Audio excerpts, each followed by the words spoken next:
Gracias te damos por permitirnos. ¿Sí me escuchan? Sí, sí, la escuchamos.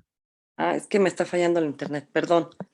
Gracias te damos, Padre bendito, por la oportunidad que nos das de estar aquí conectados, de aprender más de tu palabra, Señor, de ser más semejantes a tu bendito Hijo, Señor, aprendiendo y entendiendo lo que es, lo que quieres de cada uno de nosotros, Padre Celestial. Gracias por esta oportunidad de seguir aprendiendo. Gracias por la vida de mis hermanitos que siempre están dispuestos a conectarse, Señor. Te doy las gracias por este día maravilloso, Señor, donde me doy cuenta que tú estás en mi vida. Te agradezco por esta oportunidad de seguir en este estudio, Señor. En nombre de Cristo Jesús, bendiciones para todos mis hermanos y que nos des el entendimiento que debe ser, Señor, a nuestras vidas sobre tu palabra. En nombre de Cristo Jesús, amén. Amén. Gracias, hermanita Lidia. Vamos a pasar a la repartición de los versículos. Mi amor, por favor. Buenas noches, hermanitos. Vamos a continuar hoy con el capítulo número 15, pero vamos a comenzar desde el 35. Mami, te toca capítulo 15, versículos 35 y 36. Hermanita Lidia, 37 y 38. Ahorita los repito, pero Bertita sería 39 y 40. Amor, te quedas 41 y 42. Yo 43 y 44. Y ya, ¿verdad? ¿No me falta nadie? No. La siguiente ronda sería Mami 45 y 46. Hermanita Lidia 47 y 48. Bertita 49 y 50. Amor 51 y 52. Yo 53 y 54. Mami 55 y 56. Y hermanita Lidia 57 y 58.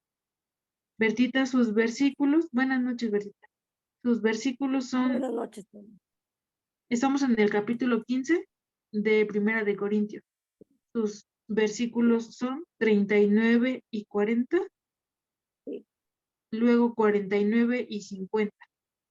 Sí, Dianita, gracias. Sí, por nada. Mami, si estás lista, podemos comenzar, por favor. Buenas noches a todos. Estamos en el libro de Primera de Corintios, capítulo 15, el cuerpo resucitado, y la palabra dice así. Tal vez alguien pregunte, ¿cómo resucitan los muertos? ¿Con qué clase de cuerpo vendrán? 36. ¡Qué tontería! Lo que tú siembras no cobra vida, a menos que muera.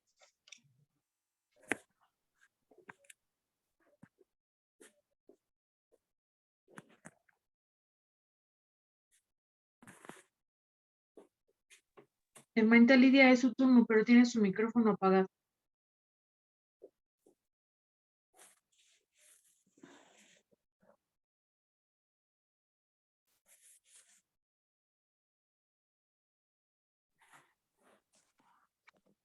¿37?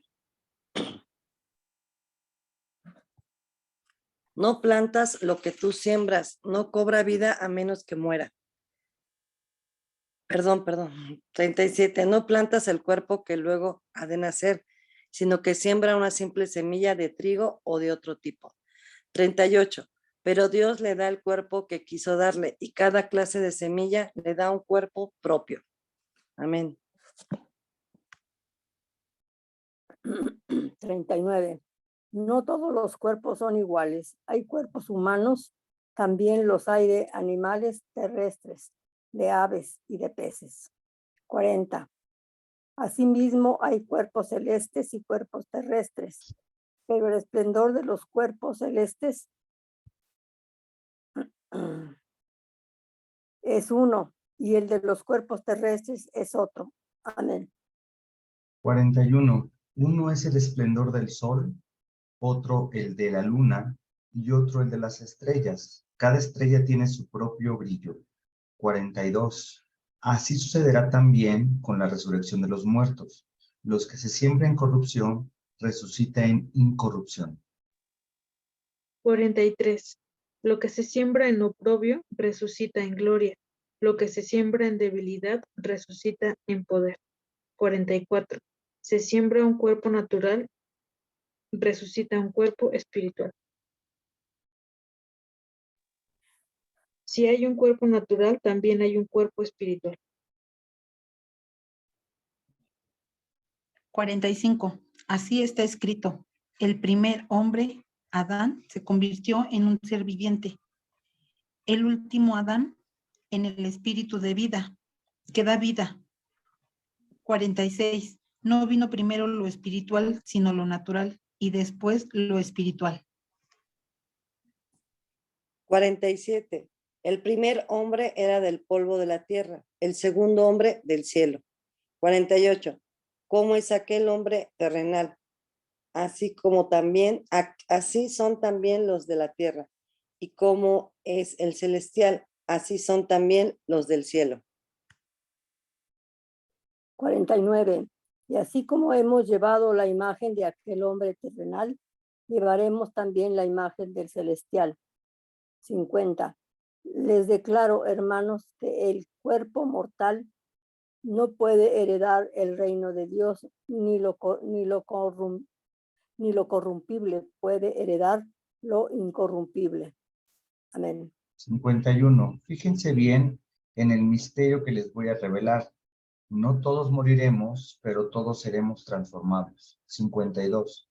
En un instante, en un abrir y cerrar de ojos, al toque final de la trompeta, pues sonará la trompeta y los muertos resucitarán con un cuerpo incorruptible y nosotros seremos transformados. 53. Porque lo corruptible tiene que revestirse de lo incorruptible, y lo moral de inmoralidad. 54. Cuando lo corruptible se revista de lo incorruptible y lo moral de inmoralidad, entonces se cumplirá lo que está escrito. La muerte ha sido devorada para la victoria. 55. ¿Dónde está, oh muerte, tu victoria? ¿Dónde está, oh muerte, tu aguijón? 56. El aguijón de la muerte es el pecado, y el poder del pecado es la ley.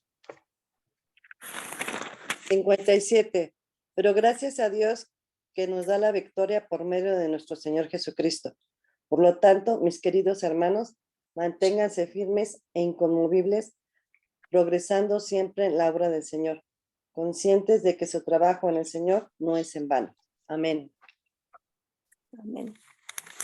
Muchas gracias, hermanitas, por su participación. Y bueno, pues seguimos en el libro de 1 de Corintios, en el capítulo 15. Y todo el capítulo 15, ¿verdad? Pablo ha estado hablando acerca de la resurrección. Vimos primero la resurrección, ¿verdad? Como tal Jesús, qué iba a pasar con la resurrección de los hombres, ¿verdad? De los hijos de Dios. Y ahora entramos al tema del cuerpo resucitado, ¿verdad? A la última etapa de esta enseñanza que Pablo le está dando a los corintios. Y del versículo 35 y 38, ¿verdad? Nuevamente Pablo inicia con una pregunta o dos preguntas. ¿Cómo resucitarán los muertos? ¿Con qué clase de cuerpo vendrán? Y recordemos que los griegos, ¿verdad? Con frecuencia en aquel entonces miraban la materia como algo malo. Hemos visto que esto es parte del gnosticismo, ¿verdad? Aún peor, miraban el cuerpo físico como la casa o la cárcel del cuerpo que contiene la divina chispa eterna, ¿verdad? El alma dentro de todos los humanos. Era lo que ellos pensaban. Y Pablo, en estos primeros 4 versículos del capítulo 15, del versículo 35 al 38, hace la primera analogía utilizando para ilustrar el cuerpo de resurrección el de una semilla y una planta. Cuando la semilla se hunde en la tierra, da la impresión de que muere y ciertamente se descompone. No obstante, en este mismo lugar surge una nueva vida, de aspecto completamente distinto al de la semilla y que sin embargo sigue siendo de algún modo de la misma entidad. ¿verdad? Por eso Pablo está hablando, ¿verdad? De esto en el 37 y en el 38, usando esta analogía de la semilla y de la, cuando es enterrada, ¿verdad? Para poder entender que, pues eso no es lo importante, ¿verdad? Exactamente con qué cuerpo vamos a resucitar. Lo que sí es que va a ser un cuerpo transformado, ¿verdad? Un cuerpo distinto, algo diferente. Y Pablo entonces sigue hablando acerca de esto en los siguientes versículos, ¿verdad? Del 39 al 40, cuando dice, no todos los cuerpos son iguales, está haciendo una diferenciación, ¿verdad? Hay cuerpos celestes y cuerpos terrestres. La luna, el sol, las estrellas, esos son los cuerpos celestes, ¿verdad? Y los cuerpos terrestres, los cuerpos humanos, los cuerpos de animales, ¿verdad? Cada uno tiene su propio esplendor. Y es muy interesante, la palabra esplendor viene del griego doxa o gloria, como muy aparente. Y aquí está hablando en el versículo 40 que cada quien tiene una apariencia externa, un brillo, una luz brillante, ¿verdad? Cada uno, todo lo ha creado Dios, ¿verdad? Y antes de que recibiéramos a Cristo, los seres humanos son creación también de Dios. Cuando recibimos a Cristo, entonces pasamos a ser hijos de Dios. Pero, pues toda la creación está hecha por parte de Dios, ¿verdad? Y que cada uno tiene un brillo, un cuerpo distinto. Es lo que está hablando Pablo en estos 3 versículos, del 39 al 41. De hecho, el mundo está lleno de distintas clases de cuerpos, ¿verdad? La palabra carne o cuerpo viene del griego sarx, que ya lo hemos estudiado, creados por Dios, ¿verdad? Cada cuerpo es creado por Dios. ¿Por qué pues ha de considerarse increíble que Él pueda crear un cuerpo humano resucitado? También los cuerpos celestiales, el sol, la luna y las estrellas, difieren en naturaleza y brillo. Y existe una distancia aún mayor entre los cuerpos terrenales que tienen todas estas ciertas características comunes e identificables, ¿verdad? Y los celestiales que también se parecen el uno al otro con determinados aspectos. La Biblia no revela específicamente o en su totalidad las cosas relacionadas a la vida después de la muerte, quizá porque no somos capaces en nuestro estado terrenal temporal de comprender esto. Este párrafo, ¿verdad? Discute la relación la resurrección del cuerpo comparándolo con un cuerpo terrenal. Pero aún así no es preciso. Lo único que se puede decir es que nuestro nuevo cuerpo estará preparado totalmente para la vida, comunión, adoración y al servicio de nuestro Dios en la nueva era. A la luz de esto, la forma exacta del cuerpo no tiene tanta relevancia, ¿verdad? Lo que sí sabemos es que vamos a ser transformados, ¿verdad? Y que en ese momento ya no tendremos hambre, no tendremos frío, no seremos, no tendremos ninguna de estas necesidades, ¿verdad? Pero la Biblia no habla específicamente de cómo va a ser. Lo importante es que vamos a ser transformados, ¿verdad? Esto lo vamos a estar estudiando del versículo del 42 al 49. Filipenses 3, del 20 al 21 dice: mas nuestra ciudadanía está en los cielos, de donde también esperamos al Salvador, al Señor Jesucristo, el cual transformará el cuerpo de la humillación nuestra para que sea semejante al cuerpo de la gloria suya, por el poder con el cual puede también sujetar a sí mismo todas las cosas. Entonces, va a transformar nuestro cuerpo, ¿verdad?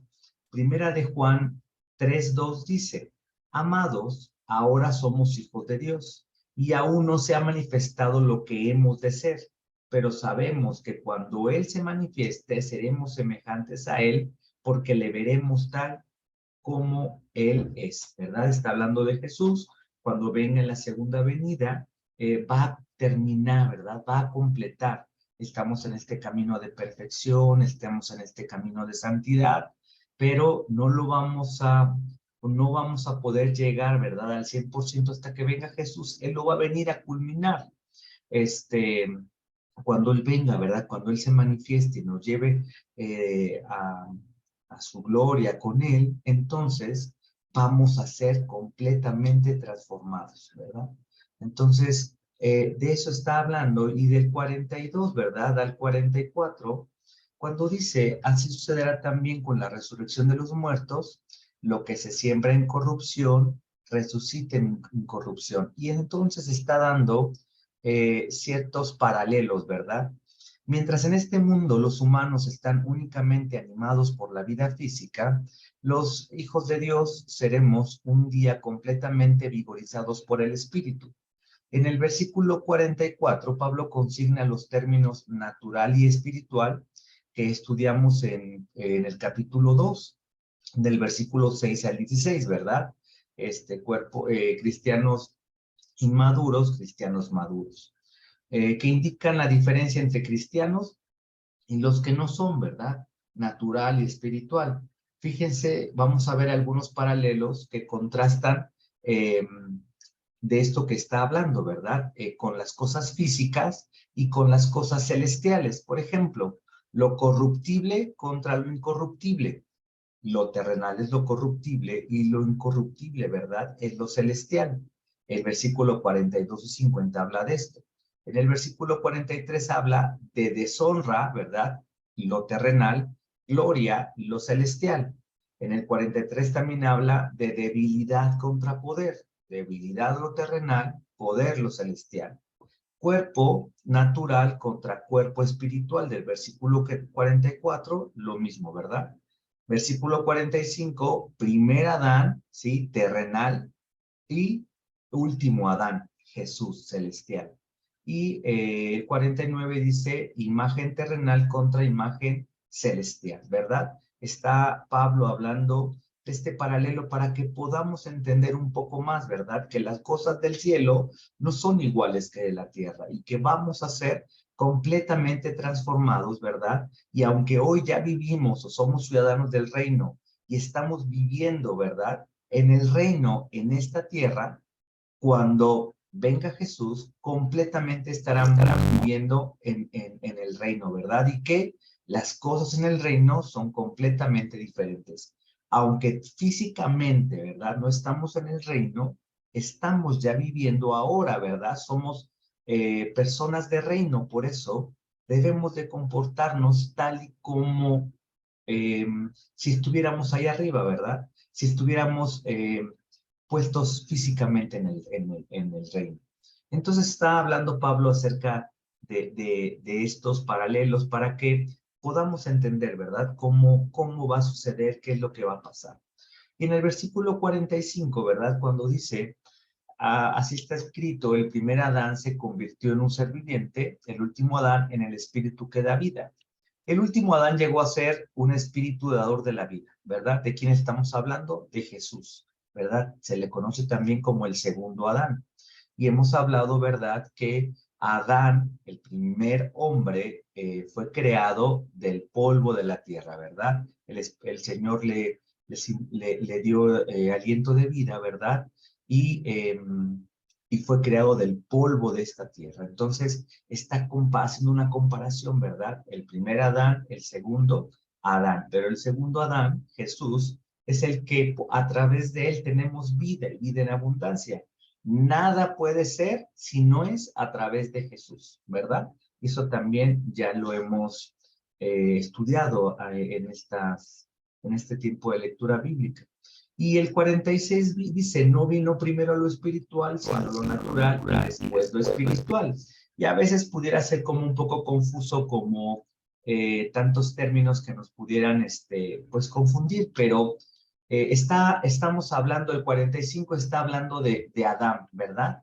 Entonces el 46 todavía sigue hablando de Adán. Primero fue el natural, o sea, esta creación de Dios, ¿verdad? En el cual Dios había puesto toda su confianza, había puesto, pues sí, toda su confianza en Adán y Eva, ¿verdad? Hemos estudiado que el plan de Dios no era, desde un principio no era que Adán y Eva murieran, sino que desde un principio fueran eternos o tuvieran eternidad junto con Dios, ¿verdad? Que tuvieran esta comunión, esta comunicación. Ese era el plan perfecto de Dios desde un inicio. Les había dado, ¿verdad?, autoridad a Adán y Eva para que sojuzgaran los animales, estuvieran en todo lo que es la tierra menos los seres humanos, ¿verdad? Y les había dado esas indicaciones, y ese era el plan perfecto del Señor. Desafortunadamente, ¿verdad?, Adán y Eva pecaron, y entonces el Señor tuvo que, ¿verdad?, mandar a su Hijo Jesús para que eso fuera arreglado, para que eso fuera transformado y que regresáramos, ¿verdad? Tuviéramos la oportunidad de regresar a esa primera vez, ¿verdad? A eso como el Señor lo había planeado. Entonces, en el 46 dice, no vino primero lo espiritual, está hablando de Jesús, sino lo natural y después lo espiritual. Podemos parafrasear, no vino primero Jesús como ser humano, porque Jesús siempre ha existido, sino primero fue Adán y después fue Jesús, ¿verdad? El 48, cuando dice, bueno, el 47 vemos que Adán fue creado del polvo de la tierra, ¿verdad? Y bueno, el segundo hombre, Jesús, del cielo. Jesús siempre ha existido, es eterno también. Y el 48, ¿verdad? Dice, como es aquel hombre terrenal, así también somos también los de la tierra. Así son también los de la tierra. De este modo, también los creyentes que han compartido la semejanza caída y directa del primer Adán pueden anticipar con expectación compartir la perfecta humanidad que encarnó Jesús, pero solo después de esta vida, cuando Jesús regrese de nuevo. Pablo explica esto cuando cita Génesis 2:7. Y Dios, el Señor, formó al ser del polvo del suelo, entonces sopló en su nariz aliento de vida y el hombre se convirtió en un ser viviente, que después utiliza como punto de partida para compararlo con la humanidad mucho más gloriosa de Jesús, que no solo tiene el aliento de la vida humana, sino que también puede impartir sostenimiento eterno y espiritual a otros, ¿verdad? Jesús es el que, ¿verdad?, por el cual vivimos, por el cual ahora existimos, ¿verdad? Él es el que nos da vida a través y por medio de él. A través de Adán, lo único que conseguimos fue muerte, ¿verdad? Porque este pecado que ellos cometieron, bueno, pues hicieron pecadora a toda la humanidad. Y cuando nosotros estamos fuera, ¿verdad?, del Señor, entonces pues somos también, hemos vivido en esa humanidad pecaminosa o pecadora. Y que ahora que estamos en el Señor, hemos sido, nos ha abierto la posibilidad a hacer o a empezar esta transformación.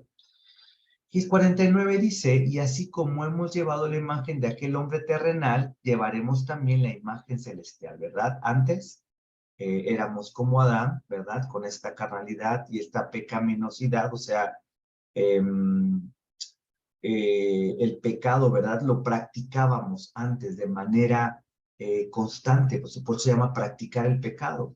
Ahora que estamos en Jesús, estamos determinados a ya no practicar el pecado. Y los versículos del 50 a 57 siguen desarrollando la necesidad de una transformación corporal. La frágil y mortal humanidad no puede sobrevivir ante la presencia eterna y perfecta y santa de Dios. En el 50, ¿verdad?, cuando Pablo les dice, y les declaro, hermanos, que el cuerpo mortal no puede heredar el reino de Dios, ni lo corruptible puede heredar lo incorruptible, ¿verdad? Hemos estado hablando acerca de que la carne, ¿verdad?, no puede heredar el reino de los cielos, sino solamente los que somos llevados por el Espíritu Santo. Y que tenemos que comportarnos, ¿verdad?, cada vez más conforme el Espíritu nos enseña y como la palabra nos enseña, ¿verdad? Entonces, Hebreos 2:14 dice, por tanto, ya que ellos son de carne y hueso, él también compartió esa naturaleza humana para anular mediante la muerte al que tiene el dominio de la muerte, es decir, al diablo. Cuando dice el cuerpo mortal, ¿verdad? En otra traducción dice carne y sangre, está hablando metafóricamente para la humanidad. Entonces dice, la humanidad no puede heredar el reino de Dios, ni lo corruptible puede heredar lo incorruptible. Jesús, ¿verdad? Se hizo humano, como les he compartido, que cuando lleguemos al libro de Hebreos va a estar muy interesante porque habla completamente de Jesús. No que los otros libros no hablen de él, ¿verdad? Toda la palabra habla de él. Pero bueno, cuando lleguemos vamos a entender lo que les comento. Y dice, ¿verdad? Hebreos que Jesús se hizo hombre, se hizo humano, ¿verdad? Y de esa manera anuló mediante la muerte al que tiene dominio de la muerte, es decir, al diablo. Entonces era necesario que Jesús viniera como humano, como ser humano, ¿verdad? Para de esa manera morir y poder resucitar y de esta manera derrotar la muerte, ¿verdad? Y cuando habla de heredar, la palabra heredar es una metáfora familiar que describe nuestra comunión permanente con Dios. En el Antiguo Testamento, los levitas no recibían una herencia grande de tierra. Por eso decían que Jehová era su herencia.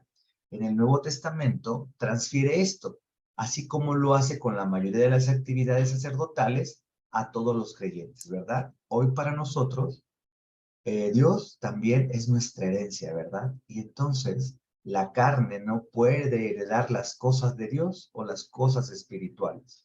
Esto es lo que está hablando el versículo 50. No sé si aquí hay alguna duda o algún comentario. ¿No? Bueno, muy bien. Angelito, vamos bien, gracias. Gracias. Del No, versículo, hermanito, gracias. gracias. Del versículo del 51 al 57, ¿verdad? Pablo va a estar hablando acerca de esto que estamos hablando, ¿verdad? Fíjense que dice el 51, fíjense bien en el misterio que voy a revelar. No todos moriremos, pero todos seremos transformados. ¿Qué está diciendo aquí Pablo? ¿Qué creen que esté diciendo aquí Pablo en este versículo? ¿Quién nos quiere compartir?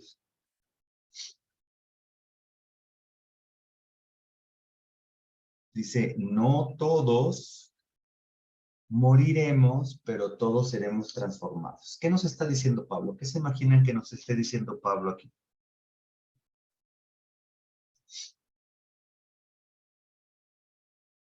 ¿No? Bueno, pues desde que vino Jesús, ¿verdad? Dice que los postreros tiempos, y desde que vino Jesús son los postreros tiempos, y desde que Jesús murió, estamos en espera de que Él venga por segunda vez, ¿verdad? Han pasado 2000 años, no sabemos cuánto va a pasar más hasta que Él venga, y no por eso quiere decir que como ya pasaron 2000 años, probablemente pasen otros 2000 y estemos en la chorcha, no se trata de eso, ¿verdad? El pastor ha sido muy enfático en vivir el día a día, ¿verdad? Como si Cristo viniera hoy. Entonces, si hoy viniese, nosotros no moriríamos, sino seríamos llevados, ¿verdad?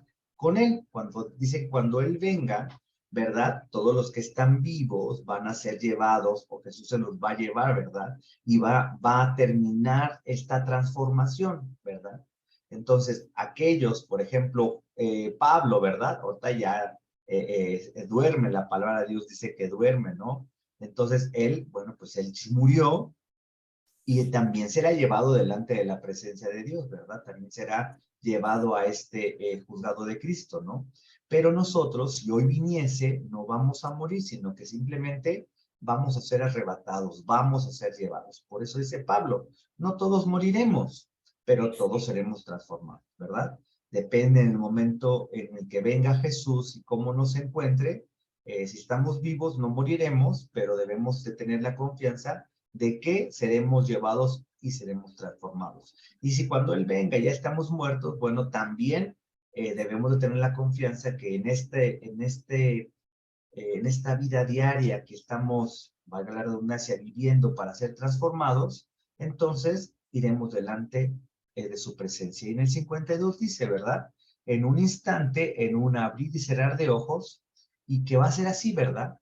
Dice que va a venir como ladrón en la noche, o sea que va a venir de forma inesperada, pero también hemos hablado que para nosotros, los hijos de Dios, no nos va a sorprender porque estamos siendo preparados, capacitados y estamos listos, ¿verdad? Estamos estudiando que debemos estar listos y preparados para cuando Él venga, en el momento que venga, nosotros estemos flojitos y cooperando, ¿verdad? No nos tiene que agarrar desprevenidos, no nos tiene que agarrar en una mala jugada, ¿verdad? Porque como hijos de Dios estamos siendo transformados para que todo lo que hagamos nos sea tomado por justicia. Y bueno, cuando dice al toque final de la trompeta, pues sonará la trompeta y los muertos resucitarán con un cuerpo incorruptible y nosotros seremos transformados, ¿verdad? La trompeta, y que creo que todavía sigue utilizando, porque cuando están en una guerra, ¿verdad? Están en el campo abierto, y en aquel entonces pues no había a lo mejor radios o intercomunicadores o qué sé yo. Había trompetas que se tenía que, de esa manera se daban las órdenes, y que veíamos, ¿verdad? En versículos anteriores que como una trompeta iba a dar un sonido, no un buen sonido, tenía que ser un sonido preciso. Entonces aquí está hablando, ¿verdad? Cuando venga la trompeta, se van a sonar las trompetas, es un sonido en el que sabremos que Jesús ya está aquí, y entonces como un abrir y cerrar de ojos nos llevará. Y dice, los muertos resucitarán con un cuerpo incorruptible. Nosotros seremos transformados, ¿verdad? De lo que está hablando Pablo acerca de de este versículo, ¿verdad? Y que esto de las 7 trompetas y al son de trompeta, vamos a estudiarla cuando lleguemos en el libro de Apocalipsis, ¿verdad? Apocalipsis 8, del capítulo 8:2 hasta el capítulo 9:14, habla de las trompetas. Entonces, bueno, cuando lleguemos a ese momento, vamos a poder estudiar también más a fondo esto, ¿verdad?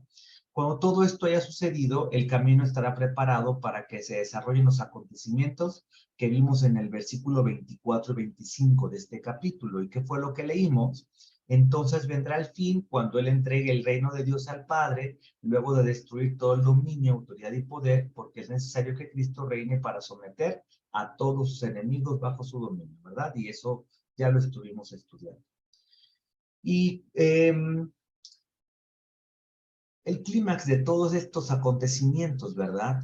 Bueno, estábamos estudiando donde cuando lo corruptible se revista de lo incorruptible, lo mortal de inmortalidad. Entonces se cumplirá lo que está escrito, la muerte ha sido devorada por la victoria. Y entonces habla acerca del Salmo 8:6, ¿verdad? Al decir todo ha quedado sometido a su dominio, es claro que, bueno, perdón, está hablando cuando dice, ¿dónde está, oh muerte, tu victoria? ¿Dónde está, oh muerte, tu aguijón? Es porque, ¿verdad? La muerte ha sido vencida. Cuando esto suceda, recordemos que la última que va a ser vencida va a ser la muerte, ¿verdad? Así lo estuvimos estudiando en el versículo 24 y 28. Entonces, por eso dice el 55, ¿dónde está, oh muerte, tu victoria? Porque ya ha sido vencida, ¿verdad? Pasaremos de una vida corruptible a una vida incorruptible, a una vida eterna con el Señor. No moriremos, ¿verdad? Sino que viviremos. ¿Dónde está, oh muerte, tu aguijón? No habrá, ¿verdad? Porque la muerte ha sido vencida a través de Jesús, ¿verdad? Y luego cuando dice, el aguijón de la muerte es el pecado y el poder del pecado es la ley, pero gracias a Dios nos da la victoria por medio de nuestro Señor Jesucristo, ¿verdad? Somos victoriosos, ¿verdad? No porque nosotros lo merezcamos, sino porque Jesús lo ha hecho y nos ha permitido, ¿verdad? A los que le hemos aceptado, gozar de esta victoria, ¿verdad? Isaías 25:8 es lo que les decía devorará la muerte para siempre, el Señor y Dios enjugará las lágrimas de todo rostro y quitará de toda tierra la deshonra de su pueblo. El Señor mismo lo ha dicho. Ante la idea de esta maravillosa perspectiva, Pablo cita y hace una ligera adaptación a Oseas 13:14, que era lo que les decía. En Oseas 13:14 dice: ¿dónde está muerte tu victoria? ¿Dónde está muerte tu esfuerzo?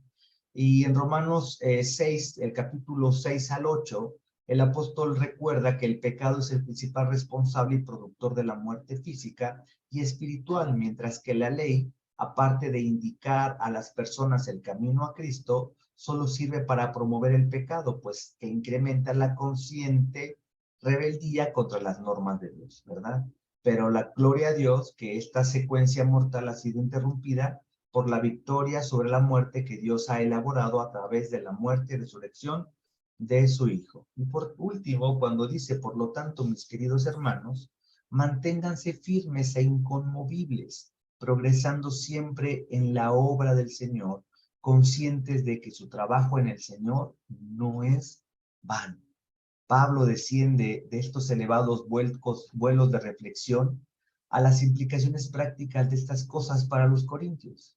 Pablo termina, ¿verdad?, este tema de la resurrección con una palabra de aliento práctica por la necesidad de que haya consistencia y perseverancia en nuestras vidas diarias. Por eso dice: manténganse firmes, ¿verdad?, de pie, inconmovibles, o sea, que no nos movamos, progresando, avanzando, ¿verdad?, en este camino de transformación, en este camino hacia la madurez, tiene que haber un progreso, ¿verdad?